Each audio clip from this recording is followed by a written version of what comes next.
Gigisingin natin ang natutulog na halimaw. Madiin ka maghagod ng wash meat, mas mataas yung chance na magagasgasan siya. Ito na guys. Gigisingin natin ang natutulog na halimaw.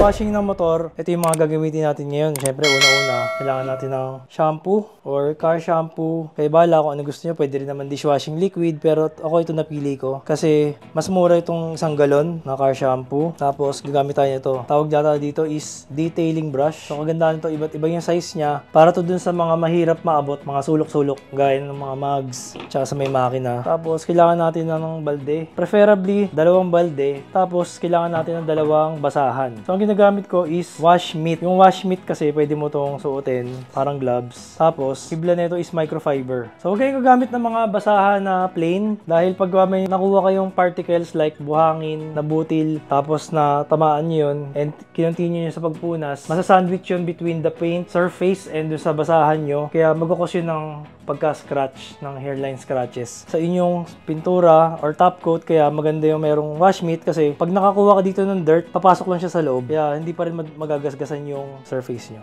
Ito yung isa naman, wash mitt na maliit. Ito yung gagamitin natin para sa mugs. Tsaka dun sa ilalim kung saan yung may mapuputik. Itong wash mitt na mas malaki, ito naman yung gagamitin natin para sa paint. And syempre, bago tayo magsimula, linisin na rin natin yung chain. Gagamit tayo ng chain cleaner. Tapos mamaya gamit tayo ng chain wax pagkatapos na. Sobrang dumi. Dahil simula nung nabili natin to, hindi ko pa nalinis yung chain niya. Kaya bago natin hugasan, lagyan na rin natin ng chain cleaner para pagka sabon natin, diretso mahugasan na yung mga dumi niya.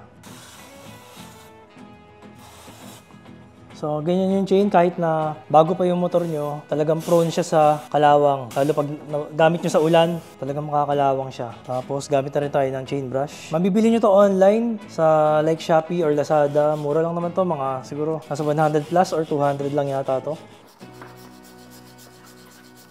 Kung namamahala naman kayo sa mga chain cleaner, meron pang mas mura dito. Yung kerosene, pwede naman yun, lagay nyo sa spray bottle. So, same effect lang din. Malilinis pa rin yan at mas mura pa.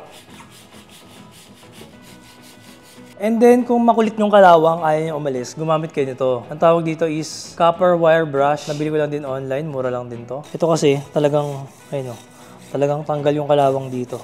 Huwag nyo lang siyang babrushin dito, tsaka sa ilalim kasi baka matamaan nyo yung mga O-rings. Ito kasi medyo matalas na to. So, para lang to sa aesthetics, para mawala yung kalawang talaga. And then dapat, tandaan nyo kung saan kayo nag-start kasi magagaya kayo sa akin. So ngayon, hindi ko na alam kung nasan na ako. Mangyari, ulit ka, ikot ka ng ikot hanggang sa hindi mo alam kung natapos ka na ba or nakadalawang ulit ka na. In this case, pakaramdaman na lang kung nasan na tayo. Hulaan na lang natin. Ayan, so sa itsura niya, parang luminis na siya. Pero ito dito meron pa. Tapos, pag gumamit kayo ng wire brush, huwag kayo mag-brush dito. Kasi masisira yung sprocket nyo, pwedeng magasgasan yan. Tulad yan, naka-powder coat yan. So itong vlog na to, gagawin natin to kasi may mga nagre-request na paano ba yung tamang detailing or paghuhugas ng ating mga motor. So meron tayong 2 klase ng paghuhugas ng motor. So yung isang klase is yung 2 bucket method. So ito yung ginagawa ko dati, mano-mano, nung wala pa akong pressure washer. So yung isang klase, siyempre, tatabuin mo siyang ganyan. Tapos, try mo mawala yung mga alikabok. Or gagamit ka ng hose, ng water hose or garden hose. Ang problema doon sa hose tsaka tabo is mas magastos dahil, di ba, yung isang tabo mo or hose mo, konting portion pa lang malilinisan mo. Then, gamit tayo nitong shampoo natin. Lagay tayo dyan, konti. Tapos, mekos-mekos natin dyan.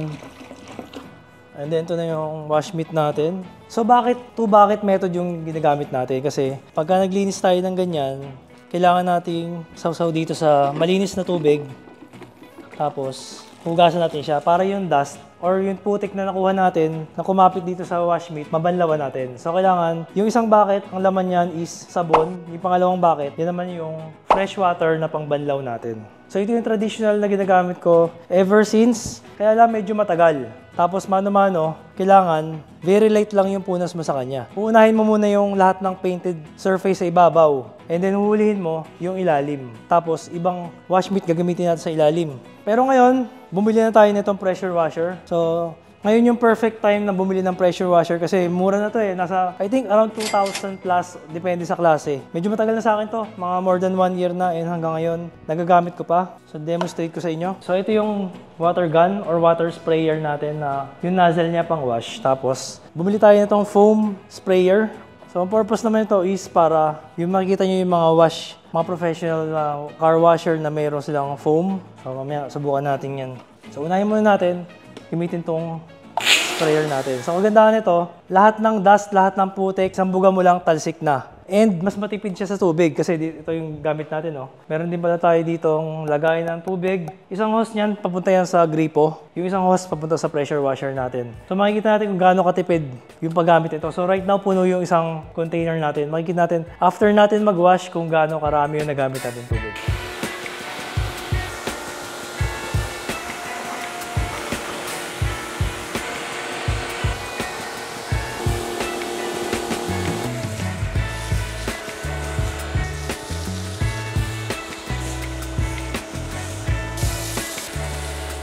And then dito pwede tayo maglagay ng shampoo din.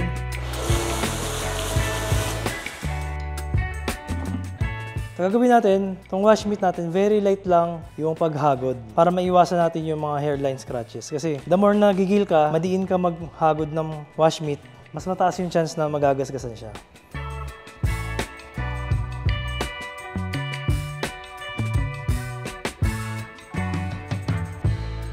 So ito namang isang wash mitt natin. So ito na yung pang madudumi. So pag sinabing madudumi, ito yung mga nasa ilalim, kagaya ng tire hugger natin. Siyempre, dyan napupunta yung mga putik-putik.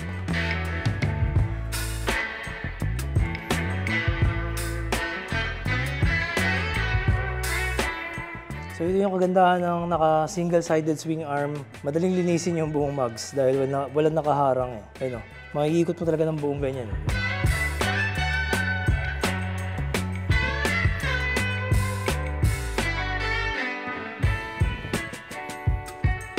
Front suspension, sa caliper, rotor, tapos mugs tayo ulit. Pinaka the best way talaga is magbabanlaw kayo from time to time para yung dumi. Makikita nyo ngayon, no? Nalilinis yung wash mitt natin at yung dumi nahuhulog na rin sa bucket natin na may fresh water. Sausaw tayo ulit ng shampoo, balik tayo ulit dito, yung mugs ulit.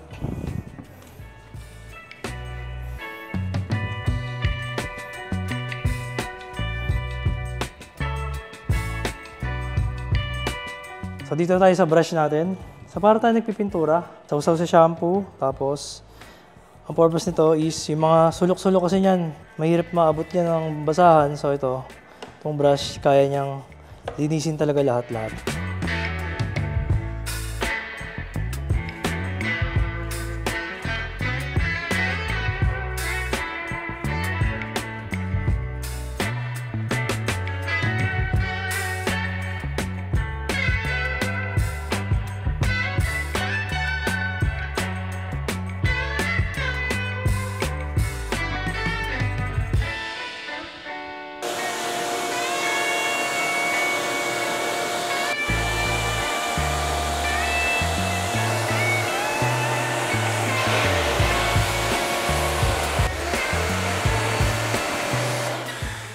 So ayan mga katingin, nakita nyo tapos na tayo mag-washing and yung container natin nakita nyo hindi pa naubos. So nagamit lang natin I think is parang 2/3 pa lang or mga 65% pa lang no capacity na nagamit natin. So ito talaga mas matipid sa tubig and less effort, less na trabaho sa pag-washing and mas mabilis.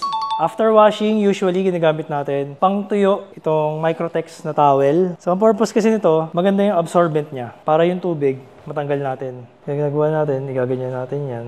Kasi pag gagamit lang kayo ng ordinary microfiber, hindi niya talaga na-absorb yung tubig. Unlike dito, konting dampi mo lang na ganyan, na-absorb niya lahat yung tubig. Dampi-dampi lang natin yan kasi pag hinahagod mo yan, mag-create pa rin ng hairline scratches yan. So the less physical contact sa surface, mas may iwasan natin yung mga hairline scratches. Pero syempre, meron pa tayo isang mas magandang paraan dyan. Kung meron kang extra budget, ito yung gagamitin natin. Oh. So ito parang tong leaf blower. Ang purpose nito is para talagang walang contact. So wala kang physical contact dun sa pintura, may iwasan natin lalo yung hairline. So yun yung ayaw natin mangyari, di ba?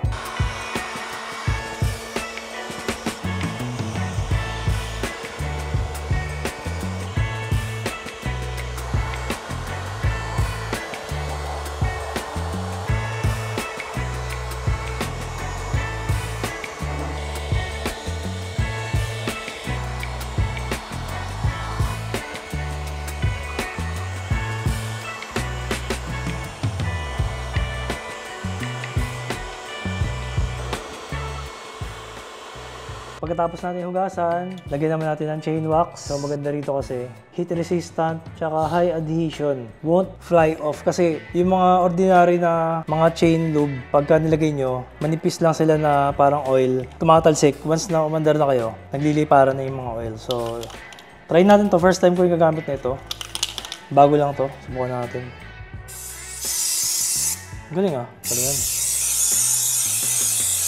And then, pag ganyan cream pie na siya, tumitan natin ng basahan. So, yun. Yung kaninang na-spray natin, pumuputi na siya. Sobrang puti. Yung mukha siya guys, ensimada. Yan, pero maganda yung effect na namumuti na siya. So, nagmukha na siyang brand new. Ang problema naman kapag ganitong sumobra dami ng wax na nilagay nyo is madali siyang kapitan ng dumi. Kaya kailangan make sure matanggal nyo yung mga excess na wax niya. So yung sprocket natin pumuti na. Sumobra dami. Siyempre hindi matapos yung video pag wala tayong sound check ng H2 natin. Kaya hindi ko alam kung under pa to kasi mga 3 months yata natin hindi nagamit to. I think 3 months or 6 months. Hindi ko na maalala talaga. Try natin.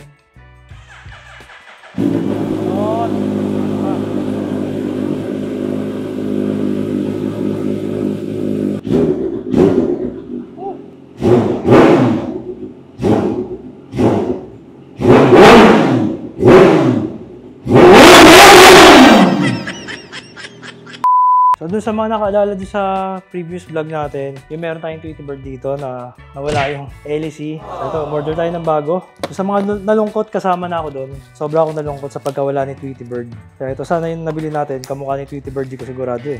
So ngayon ko lang bubuksan to, yung parcel natin. At marami siyang styro. Balik na balik si Tweety Bird. Ayun, ayun na si Tweety Bird. Ang pagbabalik ni Tweety Bird with LEC. So may kasama siya na ito. Ang mahalaga to eh. Ito yung pinaka-lock. Dito natin siya ilalagay. Kasi pag nag-vlog tayo, nakikita siya dyan. Nung nakaraan kasi nasagi ko yan eh. So dapat ingatan lang natin. Huwag lang natin siya masasagi. No? So ang halaga ni Tweety Bird, nabili natin online. Siguro mga nasa ano to eh. 150 yata to. So lagyan natin siya medyo nasa gilid. Huwag nakaganyan. Huwag lang sasagiin. So pag mabilis yung takbuhan, ganyan ang mangyayari dyan. Di ba?